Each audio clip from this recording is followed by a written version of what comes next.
दोस्तों, जिस प्रकार से अमेरिका के राष्ट्रपति डोनाल्ड ट्रंप अपनी आक्रामक नीतियों के कारण कभी वेनेजुएला के राष्ट्रपति निकोलस मादुरो और उनकी पत्नी को किडनैप करवा रहे हैं, तो कभी ग्रीनलैंड पर कब्जा करने की धमकी दे रहे हैं, तो कभी ईरान पर सैन्य कार्रवाई करने की धमकी दे रहे हैं, तो वहीं कई देशों पर टैरिफ लगाने की बात कर रहे हैं।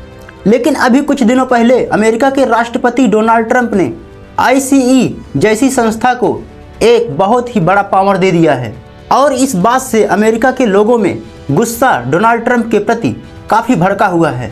दोस्तों, आगे हम बताएंगे कि ICE क्या है और डोनाल्ड ट्रंप ने किस प्रकार का पावर इसे दिया है और यह वहां पर रह रहे भारतीयों के लिए किस प्रकार खतरा बनता जा रहा है। इसके साथ ही हम यह भी बताएंगे कि अगर अमेरिका में रह रहे भारतीयों का सामना ICE जैसे संस्था से हो जाता है तो क्या करना चाहिए। और ICE ने इसी पावर का इस्तेमाल करके 3,28,000 से ज़्यादा लोगों को गिरफ्तार किया है। लेकिन आइए सबसे पहले समझ लेते हैं कि ICE क्या है और यह किस प्रकार काम करता है। दोस्तों, ICE का फुल फॉर्म होता है US immigration and custom enforcement और इसका काम है कि अमेरिका में अवैध रूप से रह रहे लोगों की पहचान करना और उनके वीज़ा और पासपोर्ट को जांच करना कि वह लीगल है या नहीं। लेकिन 2025 के बाद डोनाल्ड ट्रंप ने ICE को बहुत ही ज़्यादा पावर दे दिया है।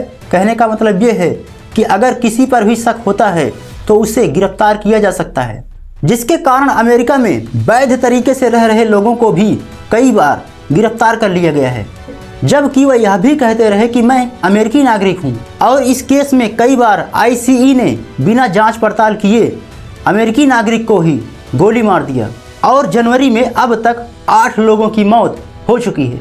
दोस्तों, इसे आप ऐसे समझ सकते हैं कि अगर अमेरिका के किसी घर में आप पढ़ाई कर रहे हैं और अचानक से कोई दरवाज़ा खटखटाता है और कहता है कि मैं ICE का अधिकारी हूं, तो आप क्या करेंगे। और सबसे खास बात यह है कि अगर आप इंडियंस हैं यानी कि भारतीय हैं तो आप क्या करेंगे। आइए बताता हूं। दोस्तों, सबसे पहली बात ध्यान रखने वाली यह है कि अगर कोई भी दरवाज़ा खटखटाता है तो सबसे पहले आप चेक करें कि वह कौन है।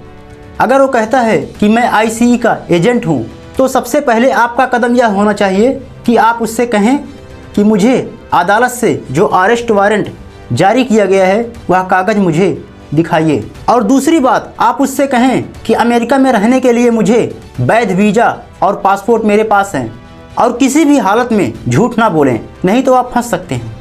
और यह रूल भी है कि जुडिशियल अरेस्ट वारंट जब तक जारी नहीं किया गया हो तब तक आपको कोई भी गिरफ्तार नहीं कर सकता। चलिए, जब मान लेते हैं कि अगर ICE ने आपको अरेस्ट कर लिया है तो आप क्या करेंगे।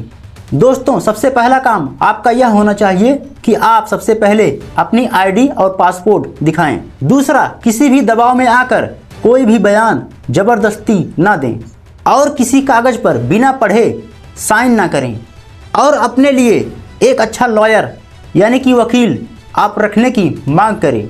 दोस्तों, हालांकि सबसे महत्वपूर्ण बात यह है कि ICE भारतीयों के खिलाफ नहीं है, लेकिन आपकी एक भी लापरवाही आपको इस चपेट में ला सकती है। इसलिए सावधान रहें, सतर्क रहें और आपको पैनिक बिल्कुल भी नहीं होना है। बाकी आपको यह जानकारी कैसी लगी कमेंट में ज़रूर बताएं। मिलते हैं अगली वीडियो में, तब तक के लिए जय हिंद, जय भारत।